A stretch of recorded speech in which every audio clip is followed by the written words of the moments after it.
We're in hard times and some of us are going to need a lawyer. And if you need a lawyer, don't just react to a TV commercial.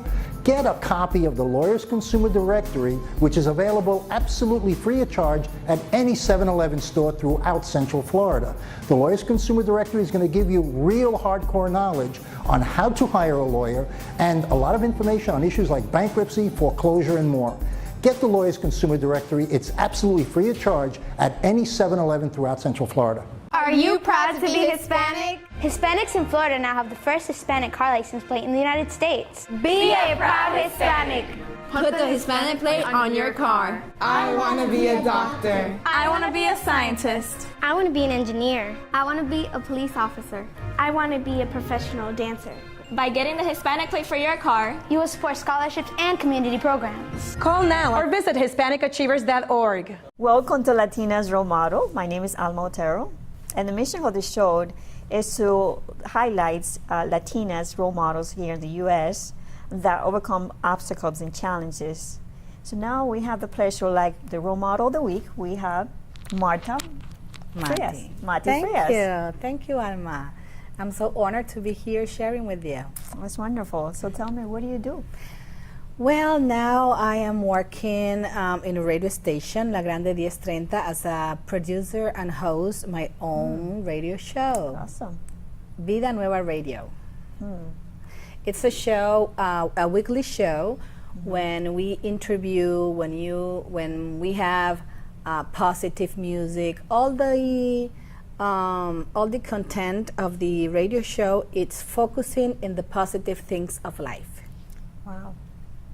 That sounds amazing. Yes. Anything else that you do besides that, besides this radio? Yes, I also work as a master of ceremony, and I am proud to be the vice president of a nonprofit organization, Nuevo Sendero. It's an organization which works against domestic violence and sexual abuse in the Hispanic community. Wow, that's a great cause. Yes, I love that. I love to empower people to find a new way and a new life to be in a positive way. Yes, and everything is combined together. You're doing the radio, which is positive. Then you also helping these women in violence situations. So I could see how everything that you do and blend in together. So tell us a little bit about your upbringing.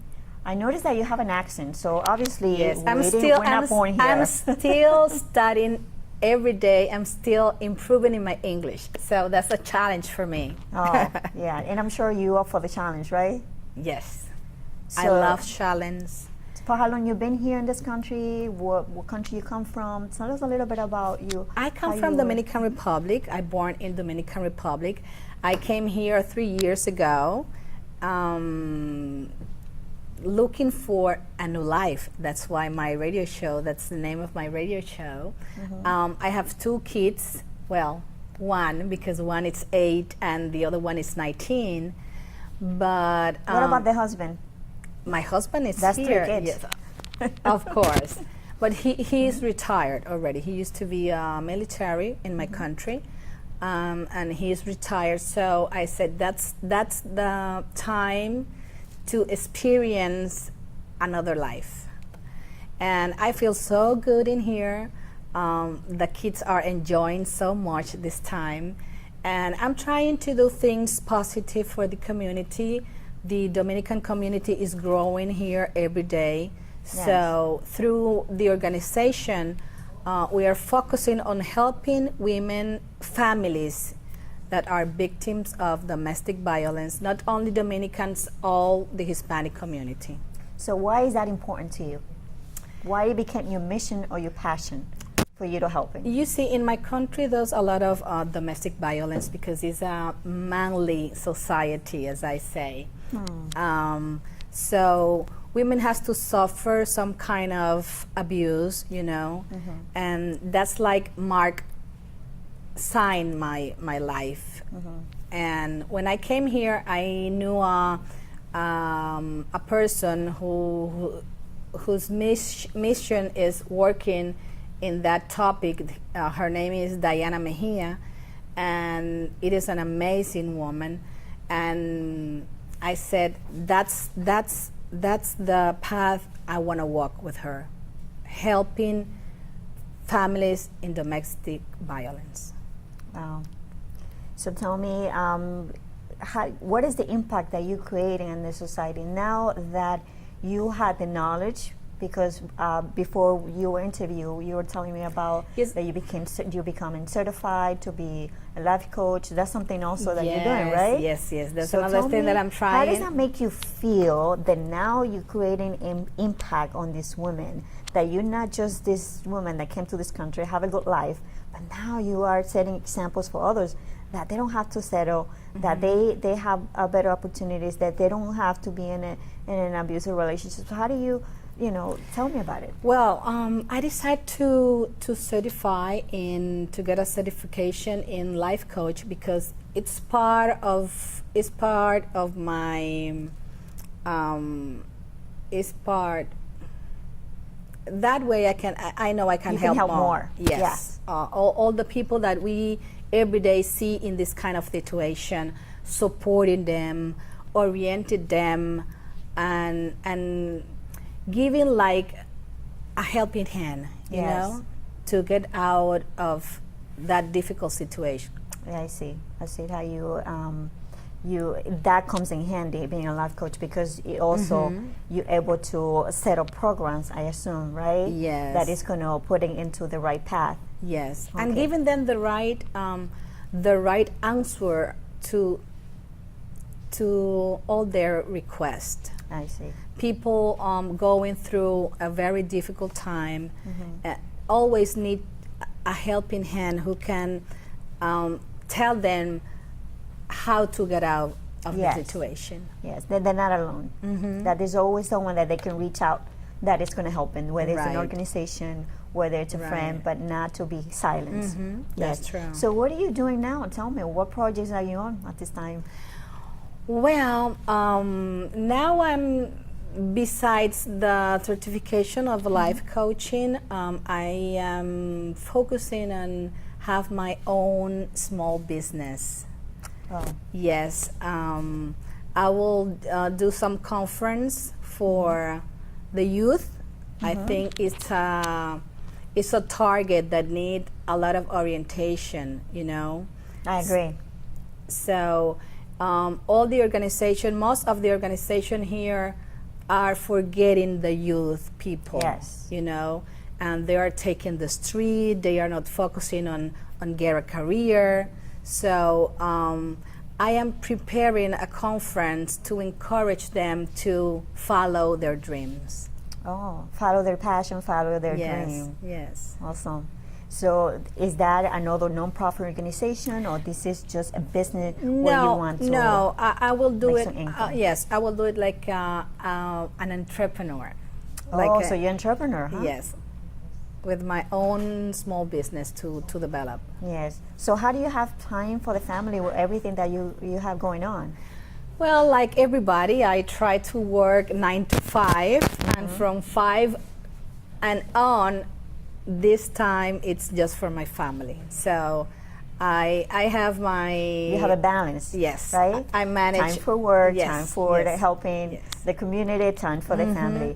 What would you say to the people out there that they had this stereotype that Spanish women, they just they just are there to prepare the meal, but they're not able to handle career. They don't believe in entrepreneurship. They don't believe in doing anything for the society other than taking care of their family and children.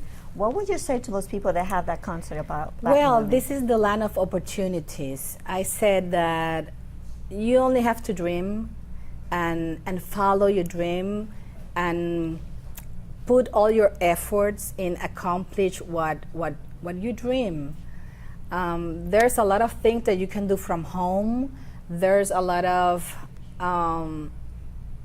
way to construct your own business. You can be a florist. You can be a cooker from your home. You can do babysitter. You can do a lot of things. And for example, when I came here, I was like surprised because I study English for free. You Yes. know, I went to an ESOL lesson at Seminole Community College, and that is amazing that you can learn another language for free. And when you know the language, so you hit the limits of yourselves, and when you have the hunger to get what you want, you can do it. That's right, yes. And it's always using that, I believe, it's using all the things that you come and you notice that they're not offered in your country. Then you come to a land of opportunities where you can have free classes, where there's help for this, help for that.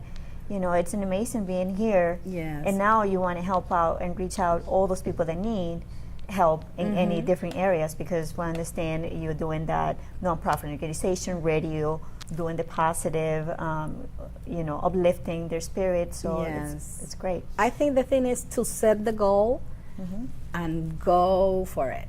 Yeah. So tell me, how do you see yourself in the next 5 or 10 years? What does the future look like for you? Besides, I know you're starting this company now, you have a lot of projects going on. So tell me, how do you see yourself in the next 5 or 10 years? I see my life in a better step than now, but sharing with my family and working for the community. Continue working for the community. I want to give back all the blessings that God have gave me. By the way, I have to keep improving my English. No, but I have to compliment you. For someone that just been 3 years, you're very good. Thank you're you. very fluent. You don't understand my questions. Thank So you. it not let you stop you from you reaching out your goals and trying to help the community. So it's not an obstacle for anyone. If you're ready to help somebody, you know, even if you just spoke Spanish, you know, you can still help the community. It's about having that desire to help. What matters, right? Yes, that's Would true. you agree? Yes, of course. I agree. So tell me, so are you the type that would set up goals, since you seems to be everything put together, you handling many different things. So you see yourself set up goals as far as this is what I'm going to do, this is how I see myself in the next 5 to 10 years? Yes. Or you just have a vision that's where you're heading? Look, that is my dream. And my dreams, I keep giving them steps to get to the goal. You see? In 5 or 7 years, I see me not in the same step, but in the last step of the scale. Yeah, I see. Yeah, and but is that the same principles that you teach people as well? Yes. These women that just starting off, Yes. and is that also the mission that you have for the teens that you're trying to help out and reach out? Yes, yes. I think that if I look back, I want to share all my experiences with the youth people and with women and family in the process of change to a better life coming from domestic violence. Wonderful. We'll be right back. We're in hard times, and some of us are going to need a lawyer. And if you need a lawyer, don't just react to a TV commercial.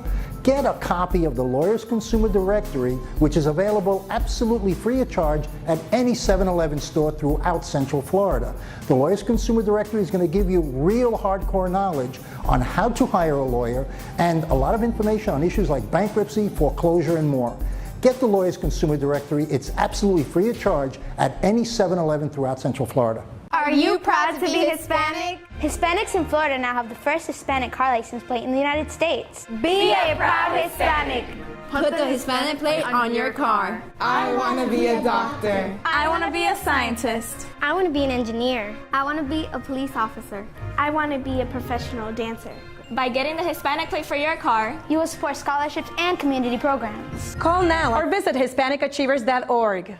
Welcome to Latina's Role Model. My name is Alma Otero, and here at this show, it's about mentioning and giving credit to the Latinas here in the U.S. And tonight we have the pleasure to have Camila Pachon. Camila Pachon. Yes, thank you for having me. Camila, so tell us a little bit about how do you became, what is that you're doing right now? I am the immigration attorney for the Legal Aid. The Legal Aid is a nonprofit organization. I have been serving in that capacity for over 3 years. Before that, I was in private practice. Throughout my professional career, I have practiced immigration law. It's always been a passion of mine. I'm an immigrant myself, and that's why I decided to go to law school and help people like somebody once helped me and my family. Awesome. That's wonderful. So tell me a little bit about, you said you came here to the U.S. Right. So how it was like to come from a different country, now you're practicing law, and now you're helping. How do you use that, how did it become your passion? Tell me a little bit about the background. Well, I'm originally from Colombia, South America.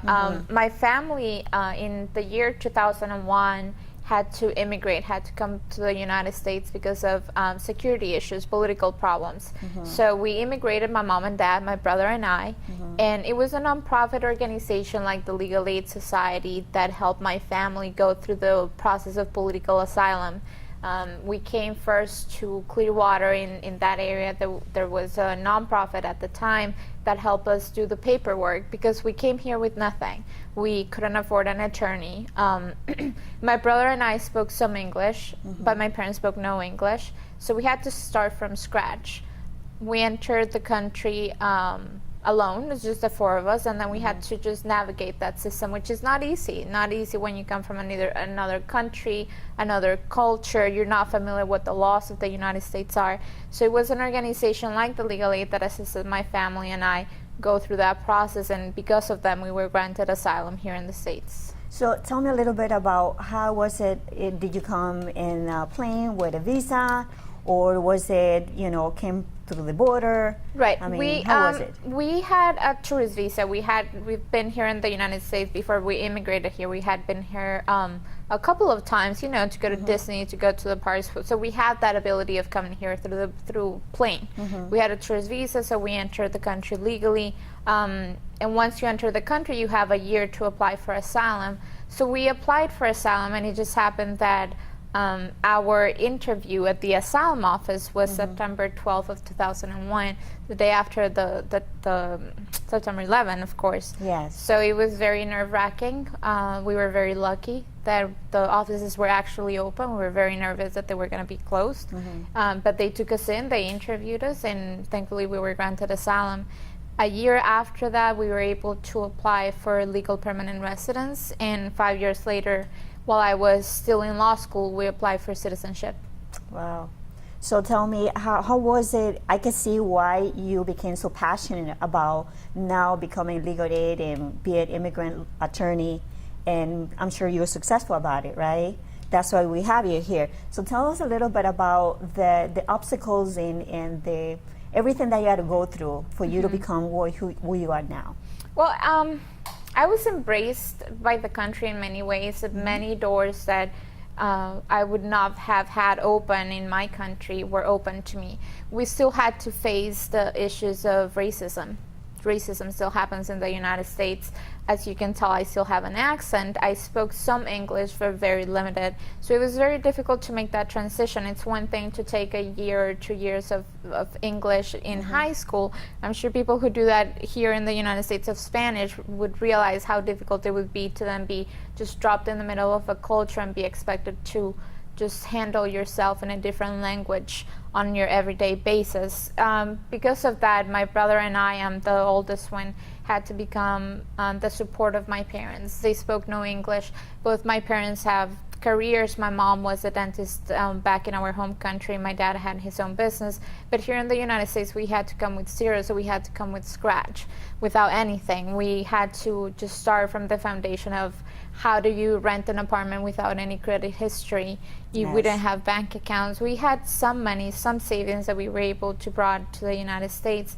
So from the very basics, like I mentioned, of how to go about enrolling your children to school, how to open a bank account, how to rent an apartment, My brother and I had to become that support for my mom and my dad. Neither one of them spoke a word of English, so we had to translate for everything, including doctor's appointments, including job applications. We had to fill those out for them.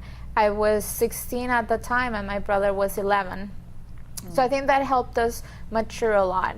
But at the same time, because we were able to mature faster and grow up and realize all the doors that were being offered, all the doors that were opening to us, we did pretty well. I only had 1 year of high school left.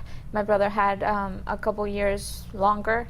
But after that, we both went to college. And then law school. My brother currently works in the Senate. So I think we're a good example of what an immigrant can accomplish in this country. If they set their mind to it. Exactly. That's right, I agree with you. Now, everything that I hear so far, from the moment that you arrived here, there was a struggle, but you used that struggle for you to be where you're at right now. Was it a time when you said, I'm just tired, and you just want to blend in with the teenagers nowadays, going crazy, acting, having fun, going out with the girls? Was it a time when you were questioning whether to take the route or being something in this society, helping the community, versus having fun as another regular teen nowadays? We had to make that decision. It was not really an option. I think we realized the sacrifices that my parents were going through of having to give up their careers because of our safety. They gave up their lives so we could come here and be safe and have a future. So it was never an option of whether we were going to make it. My parents have always been very strict, so I think that helped. It was either how you're going to get there. They helped us in every way that they could. It was a matter of just setting those goals and realizing this is how I'm going to accomplish that. And that's what the United States has to offer. If you have a goal in mind and you just set that goal and you start working towards that goal, you will be able to accomplish that, which doesn't happen in a lot of South American countries. You can be a good student, you can be a good worker, and you won't have the opportunities that you have in this country. Yes.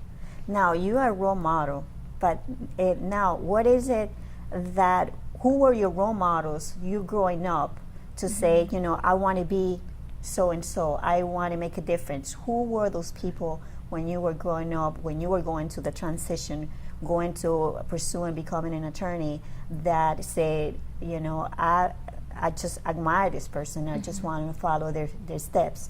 Who was it? I think I had role models throughout. For example, in high school, I had a teacher that decided to help me write the essay to apply to college. At that time, I had been here for a year. I spoke some English, but I didn't really know how to put in paper what I was thinking. And she sat down on a weekend, not even during her work, and she sat down with me and she helped me write that. But my overall role model has been my mother, her determination and her strength throughout this process, and because of them, I think we have been able to get where we are right now. So how do you see yourself in the next 5 years, 10 years? When you look back at your legacy, where is that you're heading from this point on? You already have accomplished, you look very young, you're very committed to your actions and whatever it is that you're doing, you're passionate about. So how do you see yourself in the next 5 to 10 years from now? Well, I think I had a moral debt to work in an organization like the Legal Aid. It was a personal commitment that I had. I wanted to be able to help people like somebody helped us. So when I first graduated from law school, I went into private practice, and it was very rewarding, and I was able to work with an excellent attorney here in town, and I got some experience. So later on, I decided to go back and pay that debt that I had. I wanted to be involved in that same community that helped me, and that's how I decided to go back to the nonprofit arena, and I've been working for the Legal Aid for over 3 years now. I've been able to get a lot of experience as well. At the same time, the benefits of the Legal Aid, unlike a big law firm, is that I am the only immigration attorney there, so I was able to get a lot of the experience that it would have taken me way longer in private practice. Yes. So I was able to do trials on my own and have that first contact. I am the immigration department at the Legal Aid.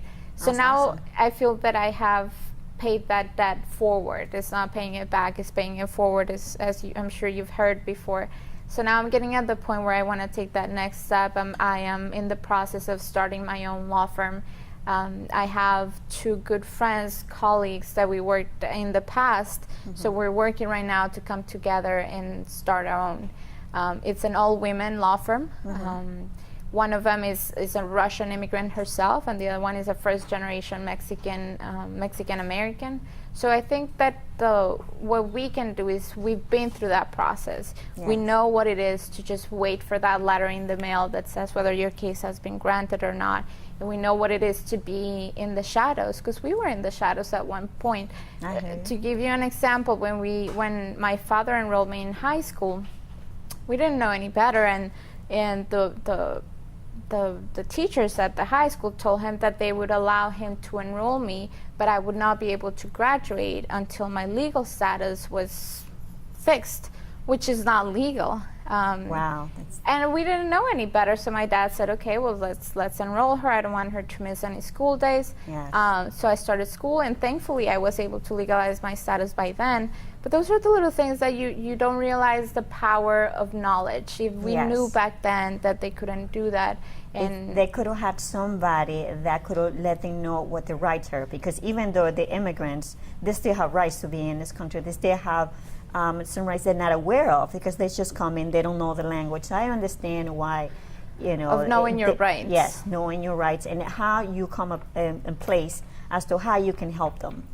Right. So, how to have that support system that can help them. So now I'm at that stage. We're making the transition of going back into private practice as an entrepreneur and starting my own. We're very excited. It's 3 young women, 3 young attorneys. Like I said, we're all immigrants. We're looking forward to that next step. That's great.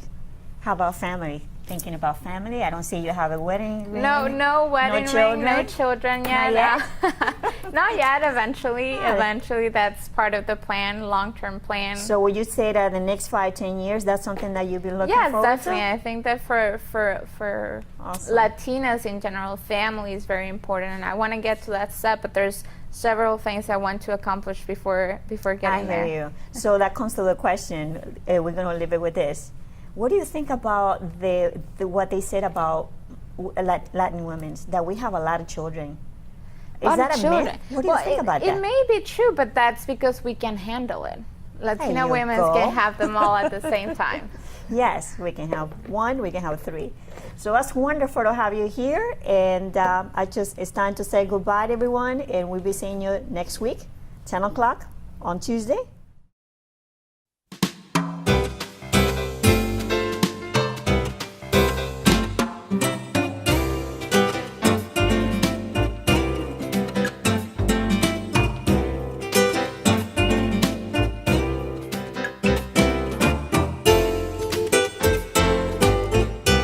We're in hard times, and some of us are going to need a lawyer. And if you need a lawyer, don't just react to a TV commercial. Get a copy of the Lawyers Consumer Directory, which is available absolutely free of charge at any 7-Eleven store throughout Central Florida. The Lawyers Consumer Directory is going to give you real hardcore knowledge on how to hire a lawyer and a lot of information on issues like bankruptcy, foreclosure, and more. Get the Lawyers Consumer Directory. It's absolutely free of charge at any 7-Eleven throughout Central Florida. Are you proud to be Hispanic? Hispanics in Florida now have the first Hispanic car license plate in the United States. Be a proud Hispanic. Put the Hispanic plate on your car. I want to be a doctor. I want to be a scientist. I want to be an engineer. I want to be a police officer. I want to be a professional dancer. By getting the Hispanic plate for your car, you will support scholarships and community programs. Call now or visit HispanicAchievers.org. We're in hard times, and some of us are going to need a lawyer. And if you need a lawyer, don't just react to a TV commercial. Get a copy of the Lawyers Consumer Directory, which is available absolutely free of charge at any 7-Eleven store throughout Central Florida. The Lawyers Consumer Directory is going to give you real hardcore knowledge on how to hire a lawyer and a lot of information on issues like bankruptcy, foreclosure, and more. Get the Lawyers Consumer Directory. It's absolutely free of charge at any 7-Eleven throughout Central Florida.